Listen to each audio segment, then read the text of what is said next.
Picture a woman standing at her kitchen counter on an ordinary Tuesday, brewing coffee. She isn't doing anything unusual. She isn't visualizing anything. She isn't reciting affirmations. She isn't sitting with her eyes shut, straining to feel some wish already granted. She's just making coffee. Half her attention is on whether she answered that one work email. She notices, vaguely, that the light through the window looks a shade softer than it did yesterday. From the outside, this is about as unremarkable a morning as a morning can be. And somewhere in the quiet back corner of her mind, with no real effort behind it, she's thinking about the fact that she now owns her own business. Not thinking about it like a far-off dream. Not thinking about it with a rush of excitement. Not treating it like something she's actively trying to summon into being.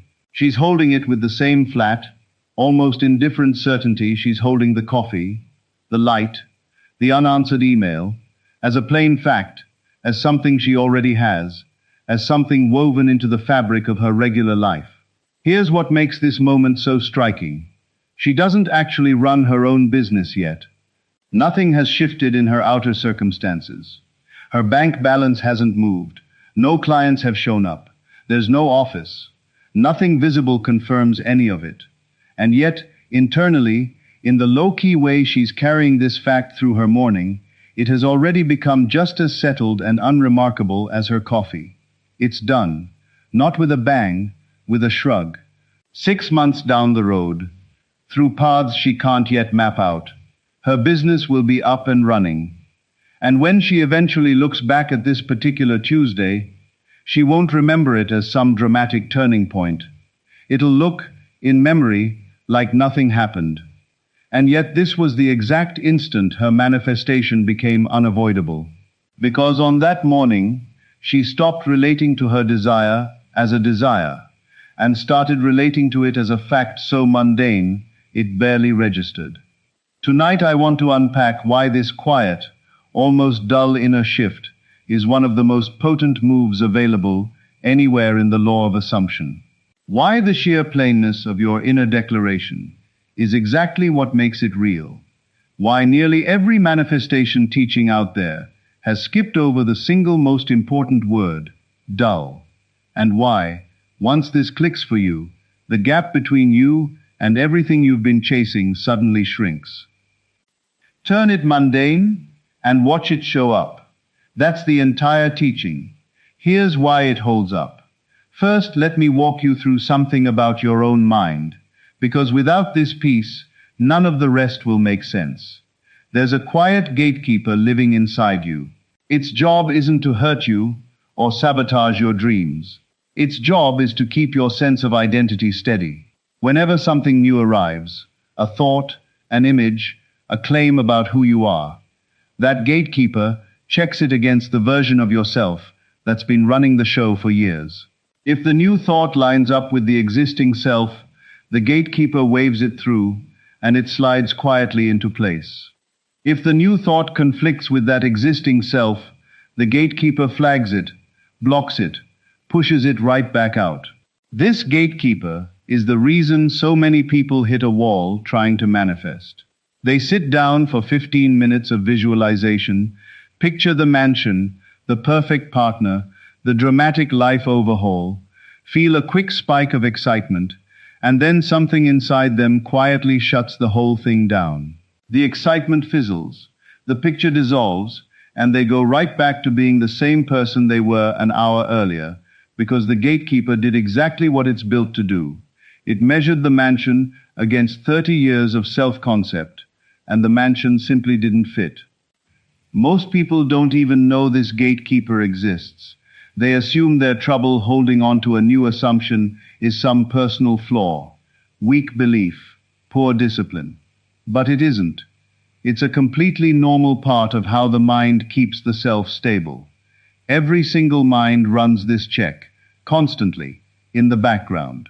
And every mind, yours included, rejects the majority of new assumptions that show up carrying too much force, too much excitement, too much drama. Here's where tonight's teaching starts to become genuinely useful, Because that gatekeeper has one very specific blind spot. It doesn't reject the mundane. It has no reason to. Its only job is protecting the self from disruption. And mundane things don't disrupt anything. A thought that shows up quietly, wearing the clothing of everyday life, carrying no heat and no fanfare and no big claim. The gatekeeper just lets it right through. It looks like nothing at all. It looks exactly like every other small, forgettable thought the mind has been having all day long. And in it slips. That's why the single most powerful thing you can do when installing a new assumption about your life is making it dull. Not thrilling, not dramatic, no fireworks whatsoever. Just a plain fact. A quiet, offhand, forgettable fact. Something that could be true. Something that already is true. Something so unremarkable, it barely earns a second glance. Once it's dressed in the clothes of the mundane, the assumption slips right past the gatekeeper without any resistance at all. And once it's past that gate, it begins folding itself into the architecture of the self. And from that architecture, faithfully, the outer world starts rearranging itself to match. The extraordinary shows up precisely when you dress it in the clothes of the ordinary. That's the whole mechanism. That's the entire secret. Now here's something that will sound backwards at first, because it contradicts nearly everything most manifestation teachers say. Excitement about your desire is one of the very reasons it hasn't arrived yet. Not because excitement is bad, and not because you're forbidden from wanting things, but because excitement, at a mechanical level, signals to your gatekeeper that something large and unusual is being proposed, something that doesn't currently fit, something asking to disrupt the existing structure of your life. And the gatekeeper, whose sole job is guarding that structure's stability, does precisely what it's designed to do. It marks the incoming assumption as foreign, and gently, quietly, refuses to let it settle in.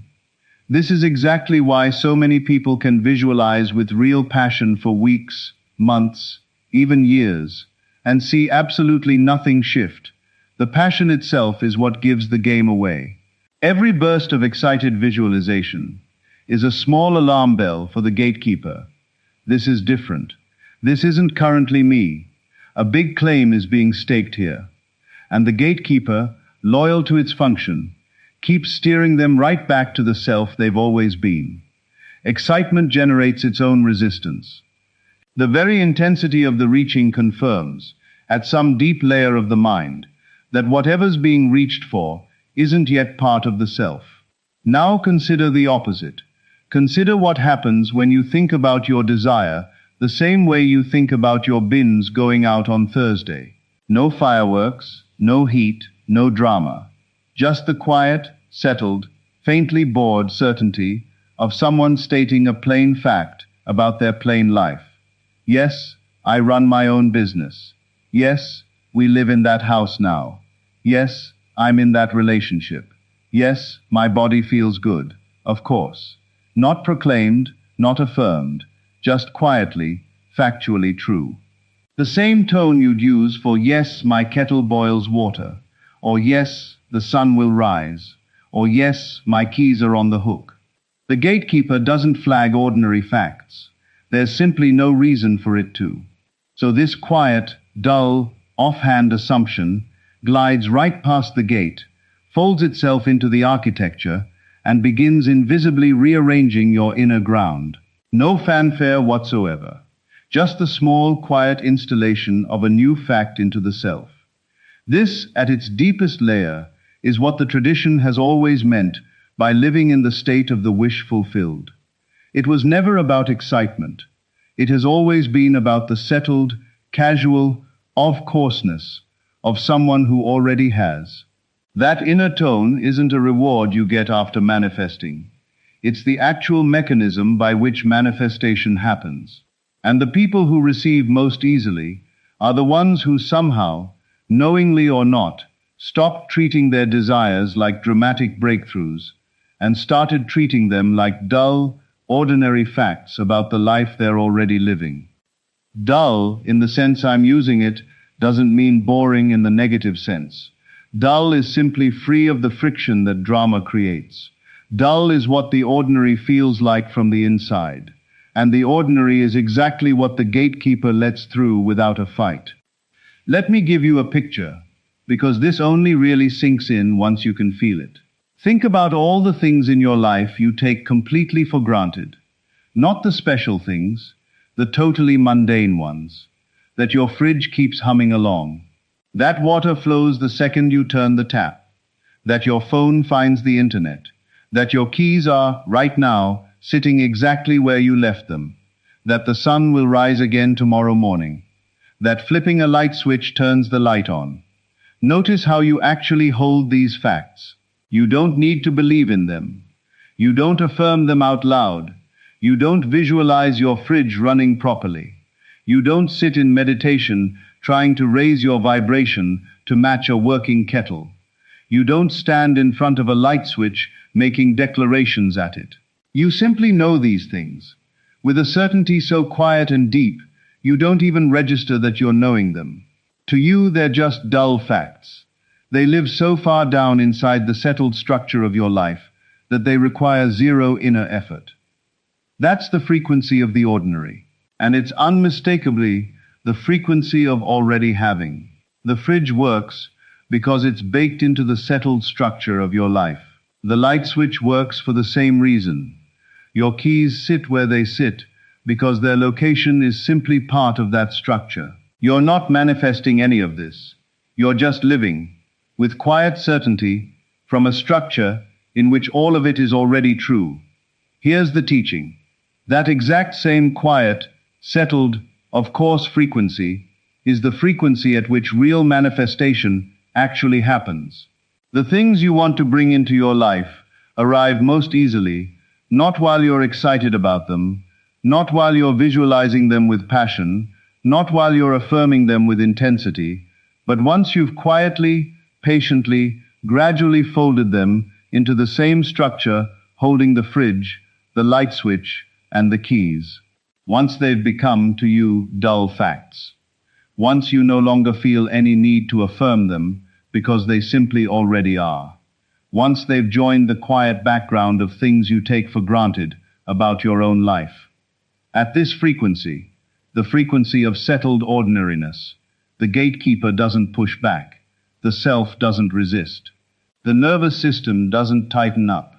And the field, meeting zero resistance from your inner world, is finally free to rearrange the outer conditions to match.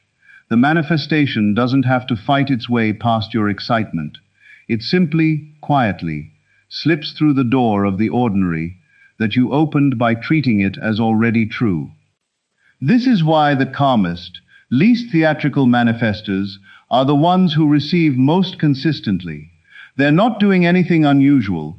They're simply holding their desires at the frequency of settled ordinariness, the same frequency at which they already hold the fact of the fridge, the light, and the keys. I want to make this completely practical, because if I stop here, you'll hear all of this and go try to perform ordinariness, which isn't the same thing at all. Ordinariness can't be performed. It has to be quietly inhabited. And the way you inhabit it is by shifting the tone of the inner language you use around your desires. First, notice how you've probably been speaking to yourself about the thing you want. Longing has a particular register. It runs slightly high-pitched, slightly urgent, slightly warm. I want this so badly. I need this. When is it finally going to arrive? I hope it comes soon. Please let it come. That's the tone of separation. That's the tone of someone who doesn't yet have. Every time you speak to yourself in that tone about your desire, you're confirming, at the level of tone, that the desire isn't currently part of your settled life. And the gatekeeper listens to the tone, not the words.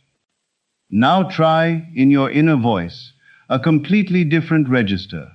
Not louder, not more excited, quieter, flatter, more matter of fact. Say the same thing, but in the register you'd use to note that the bins go out Thursday. Yes, I run my own business now. Yes, we live in that house. Yes, of course. That's just how things are. Feel what happens when you shift the register. The reaching drops away. The gripping loosens. Your inner posture goes casual. And the gatekeeper, which had been standing at the door, with the desire flagged as foreign and overdramatic, quietly lowers its guard, because the incoming statement no longer sounds foreign. It sounds like just another fact. This is the whole mechanical practice. The exact words might stay similar. The register has to change. The tone of the desire has to become the tone of the ordinary. Flat, casual, settled, obvious. Here are a few ways to feel this in your body. Say, in your inner voice, "The sun will come up tomorrow." Notice how you say it. No urgency, no excitement, no pleading whatsoever. Just a quiet statement of an obvious fact. That's the register. Now say, in that exact register, the thing you've been reaching for. My work is going well. I have plenty of money. I'm with the person I love. My body feels good. Yes, of course. Don't raise the pitch. Don't add heat. Don't treat it like a claim you need to defend. Just state it, quietly, in the register of the sun rising, and notice what happens in your inner state as you do. Done properly, you'll feel a small settling, a small release, a small collapse of the inner distance between you and the thing. That's the mechanism at work. That's the gatekeeper accepting the mundane. That's the assumption, sliding, unresisted, into the structure. You don't need to do this with any drama. You don't need long stretches of time for it. A few times a day, in the small, unguarded moments, while the kettle boils, on a walk, standing in a checkout line, quietly, in the register of the sun rising, state the fact of the life you're living. That's enough. That's the entire practice. Done consistently, in a flat register, without excitement, without any performance. This is how the deep structure of the self quietly shifts, and how the outer conditions, faithfully, follow along behind it. Let me hand you something concrete, so this doesn't stay abstract. First, notice the register you've been using about your desire. For one full day, just listen to your own inner voice. Notice the pitch of it whenever you think about the thing you want. Notice the urgency, the heat, the gripping. This noticing alone starts to shift things, because you can't fully inhabit a register you're actively watching. Once you can hear it clearly, you can start changing it. Second, practice, several times throughout the day, stating your desire in the register of the ordinary. Not during some formal affirmation session, not while sitting in meditation. In the small in-between moments, the checkout line, the kettle, the walk, quietly, in the same register you'd use to note it looks like rain later, state the fact of the life you're choosing to live in. Yes, my work is going well now. Yes, my body feels good. Yes, we live in that home now. Yes, of course. Keep it brief. Keep it quiet. Move on. The whole exchange takes 3 seconds. Do it 3 or 4 times a day. That's plenty. Third, stop celebrating your desire. This one feels backwards, but it's powerful.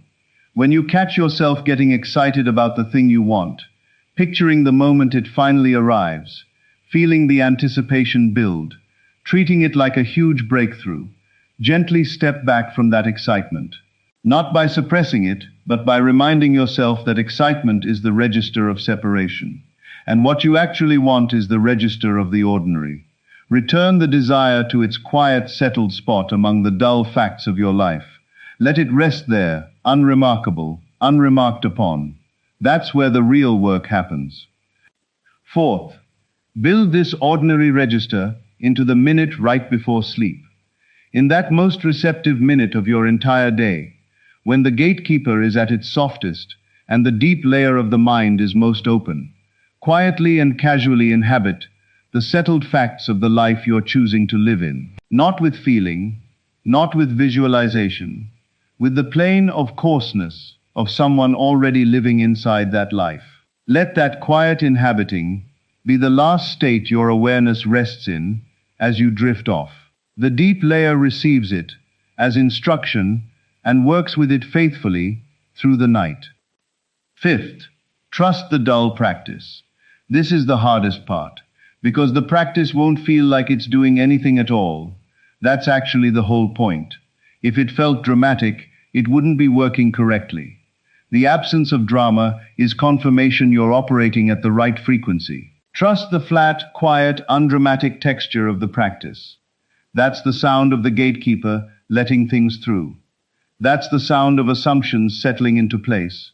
That's the sound of your life structure quietly starting to shift beneath your feet. 5 things, all small, all quiet, all unremarkable. That's exactly the point. Before I wrap up, I want to share something I hope lands softly, because it's the part of all this that moves me most. There's a specific kind of freedom that shows up once you let your desires become dull. A freedom almost nobody who hasn't tried this can predict in advance. When your desires stay exciting, they're also a source of low-grade suffering. Every time you think about them, you feel a small heat of reaching, a small grip of not yet, a small ache from the gap between where you stand and where you wish to be. Even in their best moments, exciting desires carry a bit of weight. They tug, they demand, they ask something of you every single time you turn toward them. But once your desires go dull, once they settle into the quiet structure of the ordinary, once you carry them the way you carry the fact of the sun rising, the tugging stops, the demanding stops. The small heat softens into a settled warmth. Your desires become, in a way you never realized was possible, restful. You can hold them for hours without any ache at all. You can carry them through the ordinary moments of your day without any weight. You can live inside your own longing without suffering, because that longing has quietly turned into knowing, and knowing doesn't hurt. This is one of the most beautiful side effects of the dull practice. Not just that it manifests things faster, though it does, but that while you're waiting, the waiting itself stops costing you anything at all. The desire has moved onto the shelf of settled facts, and settled facts don't demand your energy. You get to spend that energy on the actual present moment of your actual life instead. On the coffee, on the light coming through the window, on the person standing in front of you, on the small, ordinary sweetness of a Tuesday morning that isn't being spent straining toward a Wednesday you can't yet see. And here's the strange, quiet mercy hidden inside all of it. That present moment, no longer weighed down by the ache of longing, becomes the most fertile ground possible for the very thing you've been reaching for to finally show up. Because now you're living, casually, inside the structure of someone who already has it. And the field, faithful as ever, does exactly what it always does. Quietly, without any drama, in its own time, it arranges the outer conditions to match your inner structure. And then one ordinary morning, months from now, in a moment you won't even be able to pinpoint, you'll look around and realize the thing you had made dull, the thing you had let settle quietly onto that shelf of ordinary facts, has in fact arrived.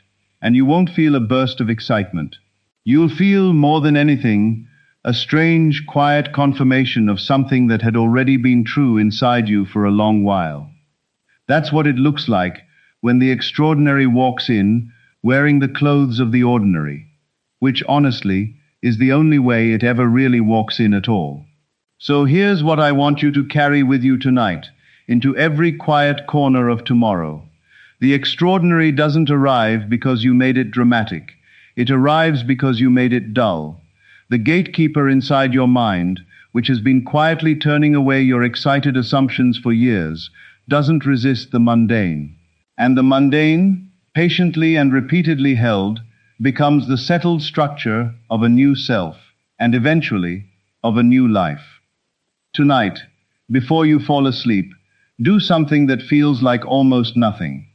Turn quietly, in your inner voice, toward the thing you've wanted for a long time. And instead of reaching for it, instead of affirming it, instead of visualizing it with excitement, simply state the fact of it. In the register of the sun rising, in the register of your kettle boiling, in the register of your keys sitting exactly where you left them. Yes, of course, that's just how it is. Do this again tomorrow morning, in the small, unguarded moments of your day. No fanfare, no performance.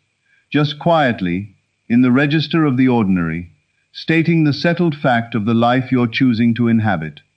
Let it slide, undramatic and unresisted, past the gatekeeper.